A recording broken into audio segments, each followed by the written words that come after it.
দই কাতলা তো অনেক খেয়েছেন, বানিয়ে নিন একবারেই ক্ষীরোদ কাতলা। প্রথমে কাতলা মাছগুলোকে লবণ আর গোলমরিচ গুঁড়ো ভালো করে মাখিয়ে নিয়ে ম্যারিনেট করে রেখে দেবো। তারপর সর্ষের তেল গরম করে মাছগুলোকে লাল লাল করে ভেজে অন্য পাত্রে তুলে রাখবো। অন্যদিকে দুধের মধ্যে 1 চামচ কর্নফ্লাওয়ার দিয়ে একটা মিক্স তৈরি করে নেব।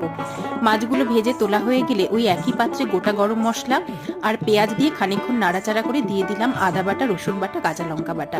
বাটা মশলা একটুখানি ভেজে দিয়ে দিলাম টমেটো কুচি। তারপর স্বাদ অনুযায়ী দিয়ে দিলাম লবণ, গোলমরিচের গুঁড়ো, 1/2 চামচ ধনের গুঁড়ো, 1/2 চামচ কাশ্মীরি লঙ্কার গুঁড়ো। মশলা ভালোভাবে টমেটোর সঙ্গে কষিয়ে নিয়ে এখন আগে থেকে রেডি করে রাখা দুধ আর কর্নফ্লাওয়ারের মিশ্রণটি এতে অ্যাড করে দিয়ে দিলাম 4-5টা চেরা লাল সবুজ কাঁচা লঙ্কা। এখন ভালো করে কষিয়ে নিয়ে আরও একটু জল দিয়ে মিশিয়ে ভাজা মাছগুলো এতে অ্যাড করে দিলাম। সমস্ত উপকরণ আরও একবার নাড়াচাড়া করে গ্যাসের ফ্লেম কমিয়ে রেখে 5 মিনিট রান্না করে দিয়ে দিলাম গরম মশলার গুঁড়ো আর 2 চামচ ঘি।